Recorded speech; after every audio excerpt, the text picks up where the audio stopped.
This is Pen Dust Radio. Welcome, all you literati, you lovers of words and tales, you who need a break in your hurried, harried lives. We have a salve for your soul with stories imaginative and original. Short stories, riveting fiction, and wildly creative nonfiction. Pen Dust Radio. Definitely not the same old story. Please visit us at pendustradio.com. This podcast is a production of Rivercliff Books and Media. We publish literary fiction and creative nonfiction. Learn more at rivercliffbooks.com.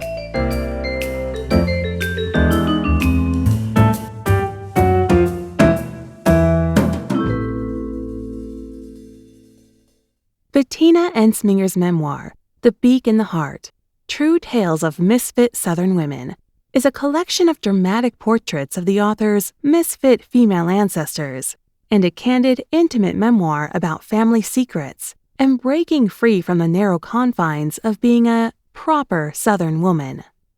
In this excerpt from The Beak and the Heart, Betina tells the story of Louise and Ella, two of her misfit aunts who had the strength to handle the blows dealt to them by adversity, disappointment, and heartache in the South of the 1950s.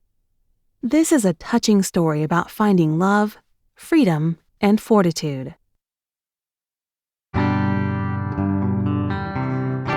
Handling shit and finding love. The women whom I love and admire for their strength and grace did not get that way because shit worked out. They got that way because shit went wrong and they handled it. They handled it in 1,000 different ways on 1,000 different days, but they handled it. Elizabeth Gilbert, Wisdom and Age and Women. I respect people who handle shit. The experience is never pleasant for sure, but I admire those who handle life's messes stoically and continue on their paths. At an early age, I learned that my maternal aunts could handle shit, literally. Great Aunt Louise and Great Aunt Ella both worked second shift at the Olympia textile mill, and when I was a child, they lived together in a small house a few blocks from my parents. While Aunt Ella was short and round, Louise was taller and thin. Whereas Aunt Ella talked and laughed easily, sometimes brashly, Aunt Louise was kind but dignified.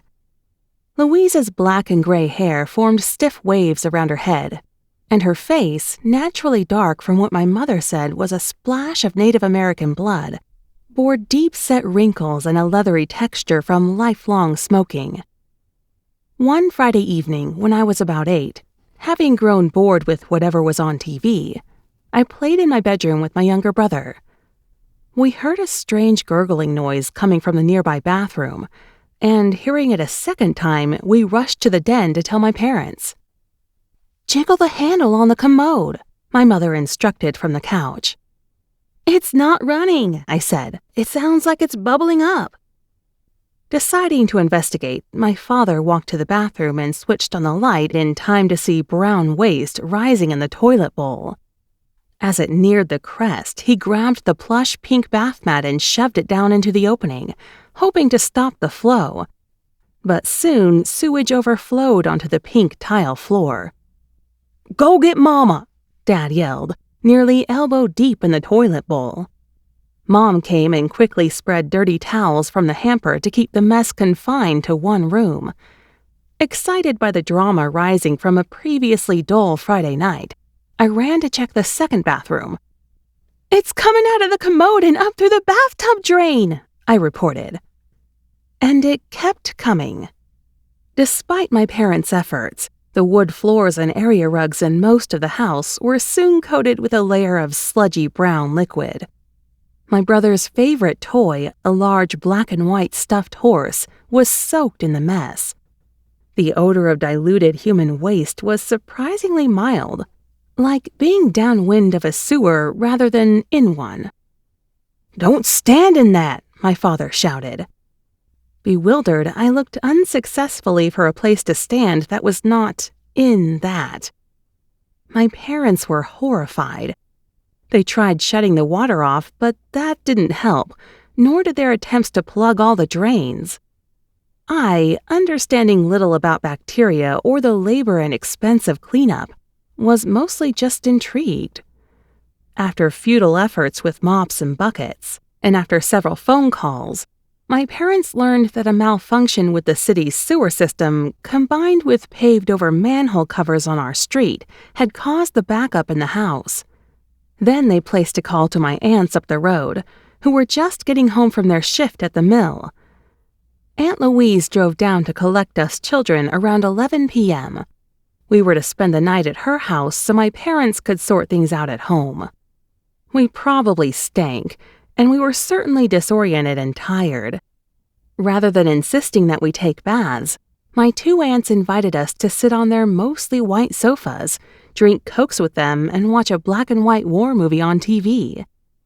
Their white miniature French poodles, Gigi and Don Juan, knowing small people to be unpredictable, eyed us suspiciously from the kitchen with their rheumy eyes. These dogs outwardly resembled my two aunts. Aunt Louise's dog, Don Juan, was taller and thin. Aunt Ella's Gigi was shorter and round, but they lacked my aunt's pleasant dispositions. I'd never stayed up to watch the late-night movie before. I don't remember the title, but the movie's plot involved a young, orphaned Asian boy, maybe my age, who was offered protection by some American troops during World War II.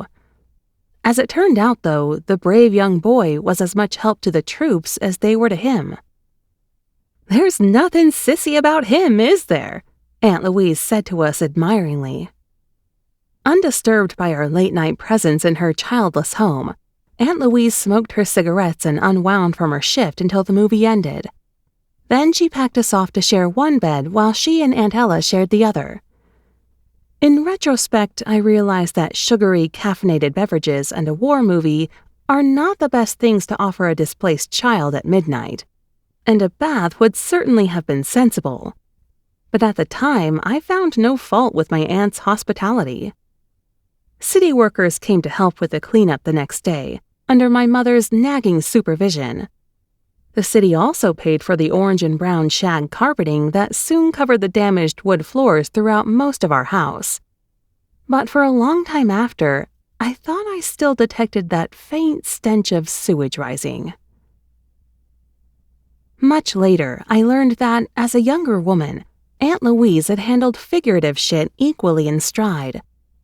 My mother often shared stories about her family, and I admired the closeness of the women, always in each other's business and always having each other's backs. Mom's mother, aunts, and grandmother lived near one another, often next door in a series of rented houses.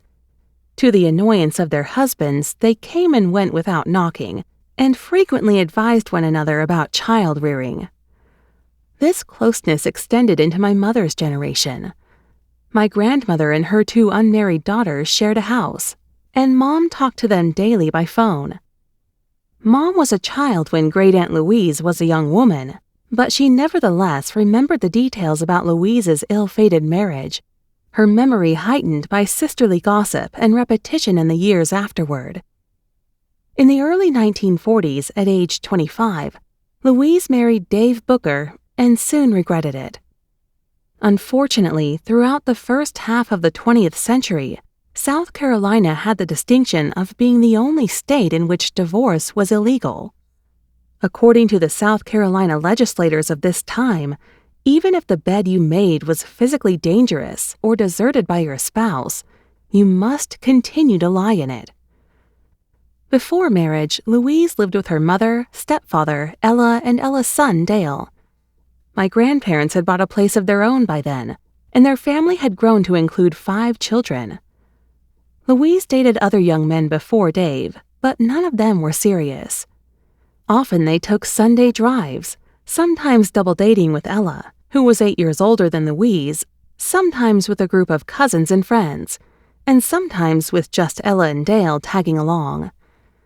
Their trips were often to state parks, and sometimes included amateur photo sessions, so my mother inherited an album filled with black and white images of Louise, Ella, and other young adults posed on rocky outcroppings or sitting on blankets beside a lake. By this time, Ella had saved up enough to buy a used car with a rumble seat, and many of the shots featured Ella or Louise standing on the running board or perched up pin-up style on the fender of this vehicle. After Dave came into the picture, the picnics and Sunday drives continued, sometimes accompanied by Ella, usually in Dave's car. But this time, Louise adored Dave, a tall, burly, handsome man who loved liquor and horses. She savored the feel of his biceps under her hands, the smell of cigarettes on his clothes, the timbre of his voice as she rested her ear against his chest. Her father had died when she was a baby, and her stepfather, who entered Louise's life when she was about 10, had always seemed caring but distant. In the beginning, with Dave, she felt at home. When they married, he vowed to support her, and she would stay home to take care of the house. They lived in a small duplex with Louise's mother and stepfather on the other side. Dave managed riding stables on the outskirts of Columbia and sometimes drove a taxi for additional income. Each night when the stables closed for the day, Louise counted up his earnings and prepared it for deposit. Before long, however, she realized that Dave converted much of their money to whiskey. He often spent evenings out with other men and returned home stumbling drunk. But his drinking wasn't the only problem. Although Louise considered her husband irresistible, she soon recognized that he looked at her body with distaste. Sitting around kitchen tables or on worn sofas over coffee and cigarettes, she shared her frustrations with her female kin. "When we're in bed together," Louise complained, "it's like he's chasing something out of reach. He's straining for some feeling, but I don't know what it is. Instead of making us feel closer, I end up feeling alone." "That's just your imagination," her mother advised. "It's always better for the man." But Dave soon voiced his disappointment bitterly. Once, months after their marriage, they lay sweaty on top of rumpled sheets in their dark bedroom after making love. The hot, humid night air and the sound of cicadas drifted through the open window, and an electric fan whirred on the dresser. For a time, each was quiet and introspective. Then, "Cover your nasty self up," ordered Dave, before rolling over to sleep. The disgust in his voice stunned Louise out of her own thoughts, his words stinging like a slap and bringing tears to her eyes. She didn't know how to respond, so she didn't. She slid under the sheet and seethed with silent anger and humiliation. She broke her silence in the company of sisters and mother, who shared her outrage. "There's something unnatural about that man," Louise's mother commiserated. But Louise blamed herself at first, assessing her waist and breasts, reviewing her hygiene routine, hoping to find the fixable flaw. She knew she wasn't perfect, but in the mirror she saw a trim waist, long legs, and a girl who kept herself neat and clean, even if she couldn't afford to be fancy. The cigarettes helped her keep off the weight, and her naturally curly hair framed her high, bronzed cheekbones to advantage. Ruby lipstick plumped her thin lips, and she resolved to wear it more often. Her strongest ally was her eldest niece, May. Away from the other women, teasing but confident, she said, "Louise, you're the ripest tomato on the block, and if Dave doesn't like the flavor, we'll find someone who does." At the time of Louise's marriage, May was just 17 and had recently quit school. Never a beauty, she had grown into a tall and stocky young woman with a sharp chin and a slight overbite. She wore low heels and shirt-waist dresses meant to minimize her height and girth. Her long experience helping her mother run the house and care for her younger siblings, including my mother, had made her more mature than her years. Louise thought of this opinionated, independent girl as more of a sister than a niece. As Dave stayed away from home more and more, often overnight, May began to advise her aunt. "You can't depend on him. You better set some money aside." At May's suggestion, Louise began taking a few crumpled bills from the riding stable's proceeds each night and tucking them away in her pocketbook. I imagine that Dave had been running the stables haphazardly, showing up in the late morning and staying for a few hours at a time.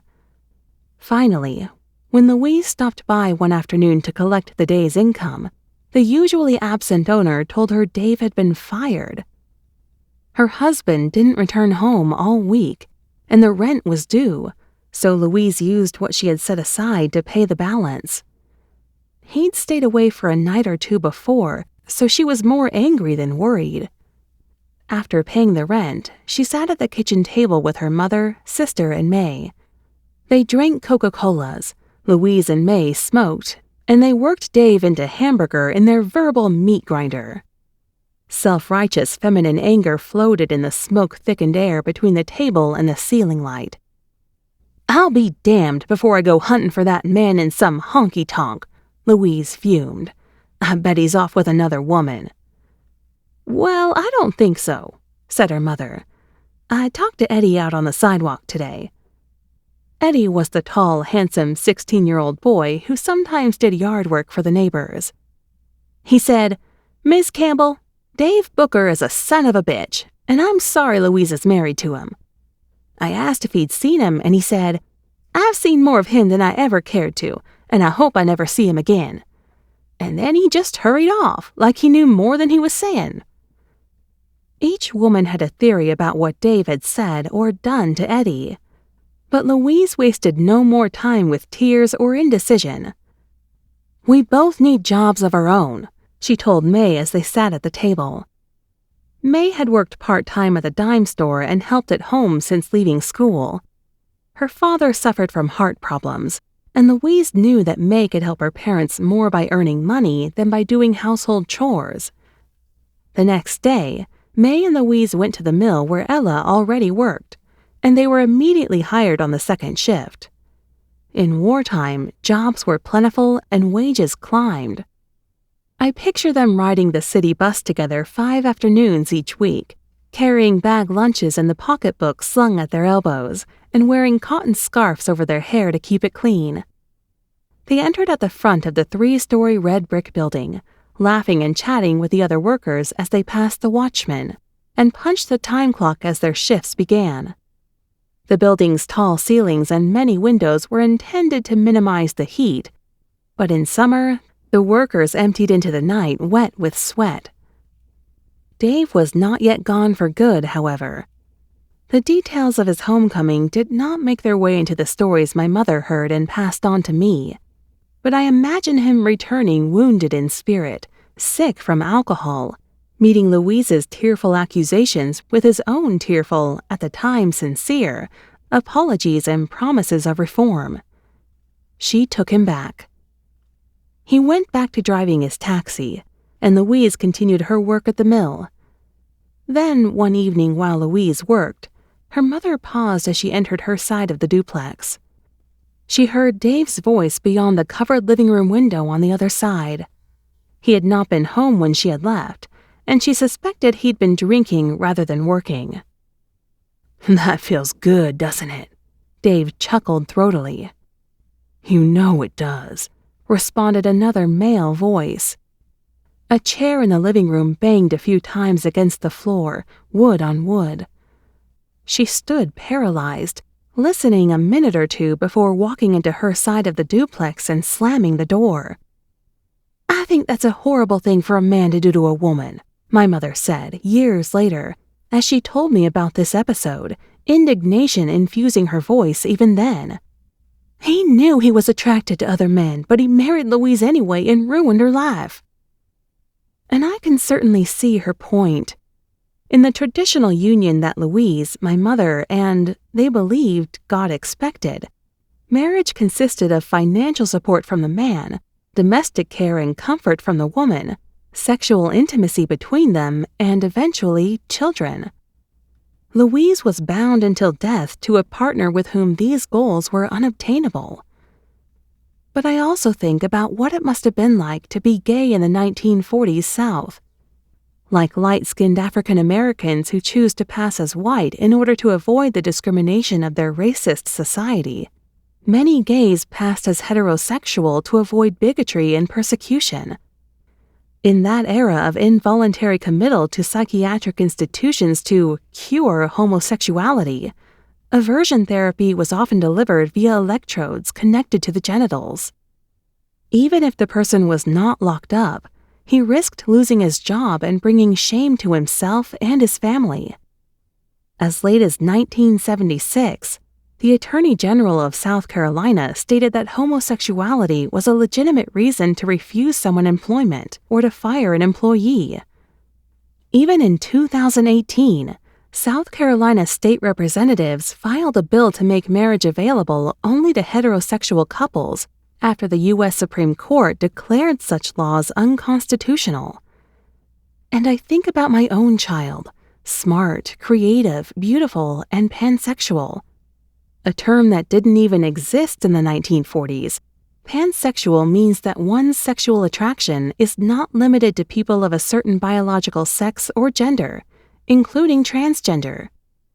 Blair identifies as non-binary, neither wholly male nor female, and prefers the plural gender-neutral pronoun. As a high school senior, they posted exuberantly on social media about the friend who asked them to the homecoming dance. Later, they posted a picture of them both wearing matching bow ties, white shirts, and black sports coats. I admire my child's openness and bravery, defiantly themselves in all situations. More recently, just days before going off to the arty, private college where their gender identity and sexuality will be welcomed, Blair walked into my bedroom as I got ready to sleep and sat on the edge of my bed. Their short, orange-dyed hair glowed like a fiery halo above their black Frankie Aero t-shirt and dark gray skinny jeans. "So, what's new in your life?" Blair began awkwardly. I had come to recognize this conversation starter as a prelude to Blair telling me about something new in their life. Never much of a talker, my oldest child still occasionally consented to cuddling on the couch. We had spent the last few hours sitting almost silently together and watching TV. "Not much. How about you?" "I've been thinking that I might want to start gender therapy," they said. I felt a tightening of worry in my diaphragm, which I attempted to quell with measured breathing. Trying to emphasize my parental curiosity and downplay my parental anxiety, I said, "Tell me what gender therapy is and how someone gets it." I learned that it involves working with a psychological counselor who specializes in this area. The counselor, like all good ones, helps the client better understand their own sense of self and make healthy decisions based on that understanding. One such decision may be to transition to a different outward gender than the one they were born with, in which case the counselor helps the client find appropriate resources to navigate that transition. Blair, I noticed, had put a lot of thought not only into this decision, but also into how to broach it to me in terms I could relate to. I went online and found some gender therapists in Boston that accept our insurance. By this time, I was more shocked by Blair's uncharacteristic practicality than by the notion of gender therapy. This was the kid whom I had hounded daily less than a year ago just to get them to register for standardized tests, fill out college applications, check for email responses, and solicit reference letters. I was proud of this sign of their growing maturity, comforted by this evidence of my young adult's impending self-sufficiency. "I think the counseling is a good idea," I said. "I'll pay for whatever insurance doesn't cover." Attitudes toward sexuality have changed for the better since Dave and Louise were married, yet my child will still need the strength to handle a larger-than-average share of life's messes. Despite their growing capabilities, every day I worry about them being judged, condemned, even hurt. Because Dave feared these things too, he hid his identity and drank away his pain. And if he ruined anyone's life, it was his own. As I said, Louise could handle shit, and she refused to succumb to ruin. By this time, she hoped Dave would not come home, and she soon got her wish. The next time rent was due, May told her, "You're crazy to pay rent in someone else's name." The landlord's office was a small trailer plopped in the middle of a gravel-covered vacant lot downtown. May and Louise stopped there on their way to work one afternoon. The heavy, middle-aged, balding man sat behind a small metal desk examining a newspaper. He looked up and smiled as the two women came in, but his smile fell when he heard that Louise wanted the lease in her name. "Oh, come on now," he said, in a tone at once reassuring and dismissive. "Y'all will work things out before long. You don't want to go to all that trouble changing things. When y'all make up, I'll just have to change it right back." He met Louise's protests with a wave of the hand, and May had had enough. "Come on, Louise, there's plenty of other places to rent." She grasped her aunt by the elbow and drew her toward the door. As they turned to go, the landlord spoke. "Wait a minute."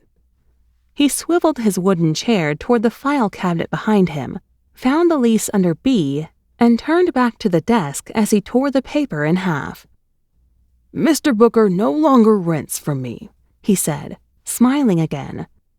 "Mrs. Booker, we'll fill out the new paperwork right now." Louise, May, and Ella continued to work at the mill, finding satisfaction in the money they earned and in the company of family. Louise, still in her 20s, knew that divorce was not an option for her. Some South Carolinians went to other states for divorces, but they had to reestablish residency first. It took 12 months to do this in nearby Georgia, and even if she had had the money, Louise would not have wanted to leave her family. When a bill allowing divorce in South Carolina came before the legislature in 1945, it was defeated. So Louise resigned herself to a lifetime of estrangement. But one night when she returned home from work, her mother met her at the door. "Louise, you've got company," she said, standing in the screen door on her side of the duplex. Louise opened her door and walked cautiously inside. Lying on her bed beneath the covers, she found Dave in his undershirt and trousers, unshaven with bloodshot eyes, looking older and frailer than she remembered. The whole bedroom smelled of stale alcohol and sweat. "Louise, I'm sick, and I've come home to die," he declared mournfully. She hadn't seen him in a year, and disappointment had hardened her. "You'll have to die somewhere else," she replied. She narrowed one eye as she spoke and punctuated her words with a slight toss of her head. "If you don't get out of that bed, I'm going to call the law." The look in her eye, the tone of her voice, the set of her jaw, something told him she meant it. He collected his hat, shirt, and shoes and crossed the porch a final time under the glowering eyes of Louise's kin. Fortunately for Louise, lawyers and legislators continued to lobby, and the constitutional change that would allow divorce in South Carolina for reasons of adultery, cruelty, excessive drunkenness, or desertion was finally approved in 1949. Louise knew immediately that she wanted her legal freedom. Saving the money, filing the paperwork, and enduring the necessary waiting period took her about 2 years, and Louise was divorced by 1952. She never married again. Her sister Ella and her niece May also remained single. Independent and hard-working the rest of their lives, they enjoyed the constancy and companionship of family women. Of the many types of love, I hope these women ended up with the one they wanted, that rather than silently longing for a partner, they felt happiest in their sisterly bond. I also hope Dave found a way to share lasting intimacy with a lover he desired. And in my vision of the world as it should be, a vein of shit-handling fortitude flows from Aunt Louise and May, through me, and straight to my child. This strength will allow them to withstand adversity and discover their true love, whoever that will be.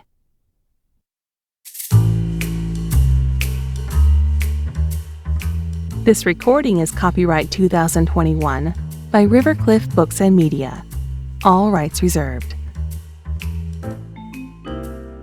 Thanks for listening to this episode of Pen Dust Radio. For more information or to submit your writing to the podcast, please visit pendustradio.com. This podcast is a production of Rivercliff Books and Media. Learn more at rivercliffbooks.com.